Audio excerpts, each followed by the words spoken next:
Bismillahirrahmanirrahim. Pasal ketiga. Adapun pendapat orang-orang yang mengatakan bahwa roh-roh tersebut berada di serambi kubur, jika hal ini dimaksudkan sebagai sesuatu yang pasti, sehingga roh tersebut tidak meninggalkan serambi kubur selama-lamanya, maka itu adalah pendapat yang salah, yang menyelisih nas-nas dari Al-Quran, As-Sunnah dari berbagai sisi, yang telah kami sebutkan sebagainya, dan akan kami sebutkan sebagian yang lainnya dengan izin Allah. Namun jika apa yang mereka maksud dari keberadaan roh di serambi kubur adalah waktu yang sementara, di awalnya roh tersebut memuliakannya, sedangkan ia berada di tempatnya yang sudah ditentukan, maka ini adalah benar.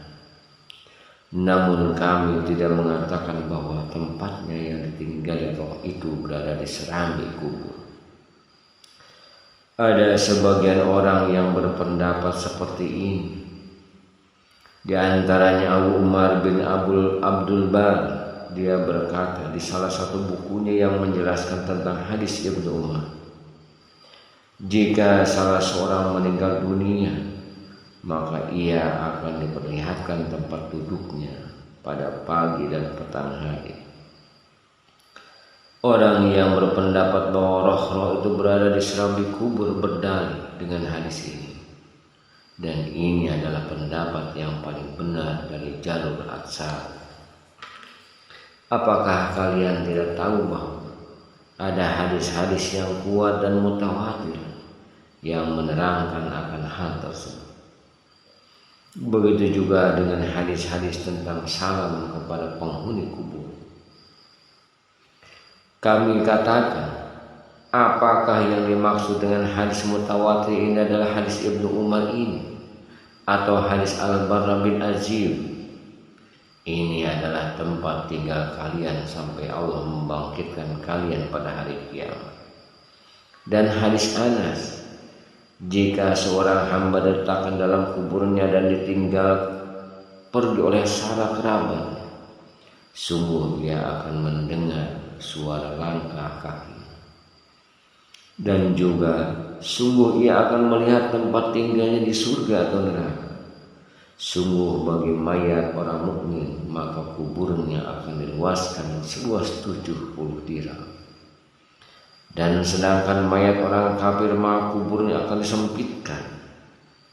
Dan juga hadis Jabir, sesungguhnya umat ini akan diuji dalam kuburnya. Jika mayat orang mukmin memasuki kuburnya dan ditinggalkan oleh kerabatnya, maka ia akan didatangi oleh malaikat. Dan ia akan melihat tempat duduknya di surga seraya berkata, jangan halangi aku untuk memberitahu keluargaku. Maka akan dikatakan kepadanya, tinggallah di dalamnya, karena itu adalah tempat tinggalmu selama-lamanya. Dan juga hadis-hadis yang menyebutkan siksa kubur dan kenikmatan, dan hadis tentang salam kepada para penghuni kubur dan seruan kepada mereka, dan pengetahuan mereka terhadap orang yang berziarah ke kuburannya, dan sudah kami sebutkan di depan. Pendapat ini dibantah dengan hadis-hadis sahih dan asar yang tidak dapat disangkal lagi kebenarannya.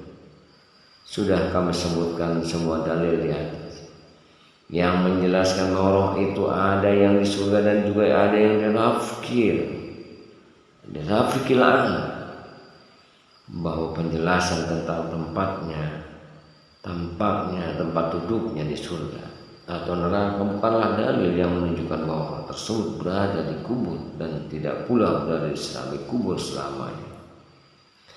Dari berbagai sisi, akan tetapi roh tersebut akan selalu mengawasi dan selalu bersambung dengan kubur dan serambi-rambi. Namun hanya sesuai dengan apa yang ditempatkan kepadanya dari tempat duduknya. Roh memiliki kedudukan yang berbeda-beda. Ada yang berada di Rafiqil A'la, di Illiyin, di tempat yang paling tinggi. Ia memiliki hubungan dengan badan, sehingga jika ada seorang muslim yang mengucapkan salam kepada si mulia, Allah akan mengembalikan rohnya sehingga ia bisa menjawab salam tersebut, sedangkan ia berada di Mala'il A'la. Banyak dari manusia yang salah dalam permasalahan ini. Mereka berkeyakinan bahwa roh itu adalah termasuk jenis yang selalu menyertai jasad, sehingga jasad itu berada di suatu tempat. Tidak mungkin roh itu berada di tempat yang lain. Ini adalah kesalahan yang fatal. Akan tetapi roh itu berada di atas langit, di Illiyin. Roh dikembalikan ke kubur sehingga ia bisa menjawab salam dan mengetahui orang muslim yang mengucap salam, tetapi roh itu tetap di tempatnya. Sedangkan roh Rasulullah SAW senantiasa berada di Rafiqil A'la, dan Allah mengembalikan roh Rasulullah ke kubur untuk menjawab salam dari orang-orang yang mengucap salam kepada beliau dan mendengar perkataannya. Rasulullah SAW juga melihat Musa berdiri dan melakukan sholat di atas kuburnya, tepatnya di langit ke-6 atau ke-7. Bisa jadi kecepatan berpindah tersebut seperti sekilas pedang, pandangan mata, atau hubungan roh dengan kubur dan selambingnya, seperti kecepatan sinar matahari. Akan tetapi rohnya tetap di langit. Telah disebutkan bahwa orang yang tidur itu naik ke atas hingga sampai ke langit ke-7, sujud kepada Allah di hadapan arsy, kemudian dikembalikan ke jasadnya lagi dalam waktu yang singkat. Begitu juga dengan roh orang yang meninggal, yang dibawa naik malaikat sampai di langit ke-7 dan berhenti di hadapan Allah, bersujud kepadanya, dan ditetapkan apa yang menjadi ketetapannya, dan malaikat memperlihatkan kepadanya apa yang telah dijanjikan Allah kepadanya di surga.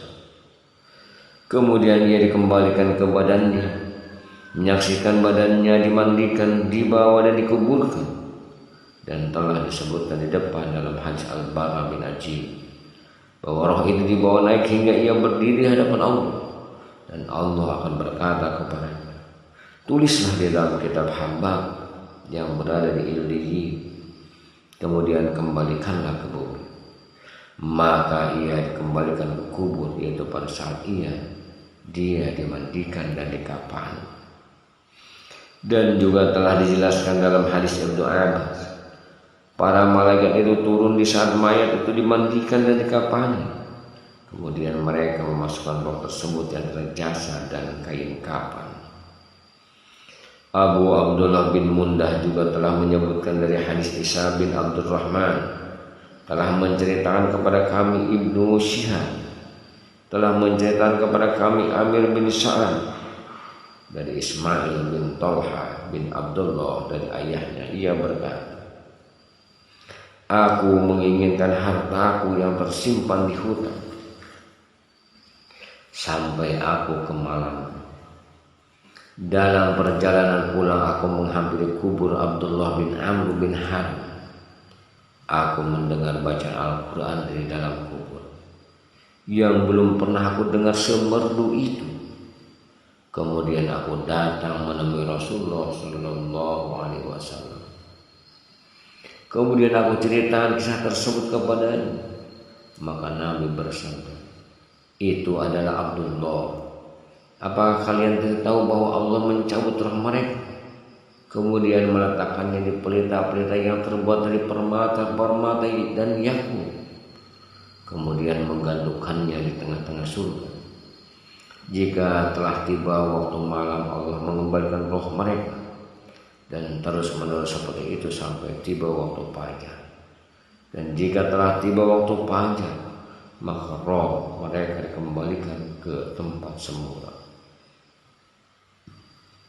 Dalam hadis ini terdapat keterangan begitu cepatnya roh berpindah dari arsy ke badan mereka, kemudian berpindah lagi dari badannya ke tempatnya semula.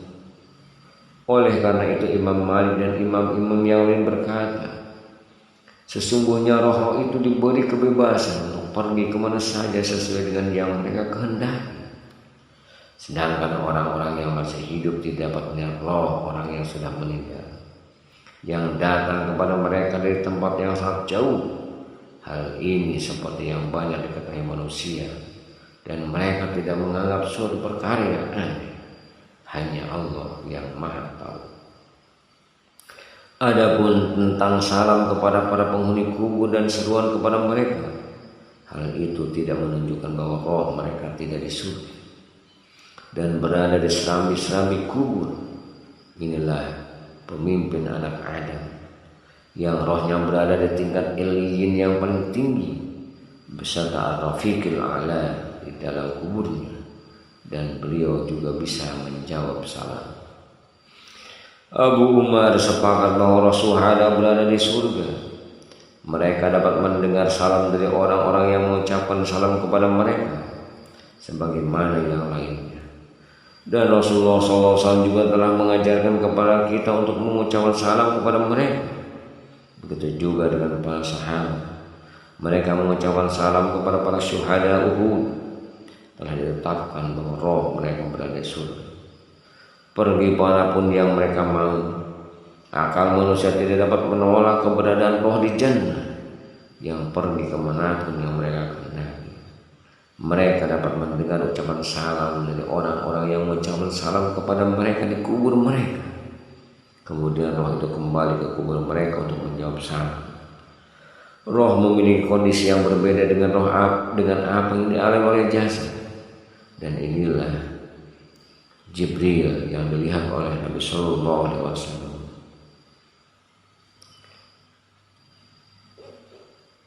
Yang memiliki 600 sayap. 2 sayap diantaranya terbentang adalah timur dan barat. Beliau mendapat kemuliaan untuk meletakkan lutut beliau di antara lututnya dan meletakkan tangannya di atas paha. Dan pastilah kalian tidak beranggapan bahwa saat itu beliau berada di Malaul A'la, di atas langit, yang menjadi tempat tinggal beliau. Jibril mendekat kepada Nabi dengan sangat dekat. Maka barang siapa yang mempercayai hal ini, dia telah memiliki hati yang diciptakan untuk dan diarahkan untuk mengetahui. Adapun orang-orang yang tidak mempercayai kejadian ini, maka hatinya terlalu sempit untuk mengimani bahwa Allah turun ke langit dunia setiap malamnya, sementara Allah masih tetap berada di atas langit Ars yang tidak ada yang lebih tinggi dari Allah lah yang paling tinggi atas segala sesuatu, dan ketinggiannya adalah merupakan keharusan akan jannah. Begitu juga dengan kedekatannya dengan orang-orang yang sedang wukuf di api. Begitu pula kedatangan Allah pada hari kiamat untuk meminta pertanggungjawaban dari para hamba. Penampakannya di ke bumi dengan cahayanya. Begitu juga kedatangannya ke bumi untuk menghamparkannya, menyempurnakannya, memancangkannya gunung-gunung di atasnya, serta mempersiapkan sesuai dengan segala yang ia kehendaki. Begitu juga dengan kedatangannya pada hari kiamat, ketika Allah mematikan semua yang ada di atas bumi, yang tidak tersisa sesuatu pun, sebagaimana yang disebutkan Nabi Sallallahu Alaihi Wasallam. Maka Rabbmu berkeliling di bumi, yang pada waktu itu bumi dalam keadaan kosong. Semua itu dilakukan Allah, sedangkan Allah berada di atas langit, di atasnya. Wallahu a'lam bishawab.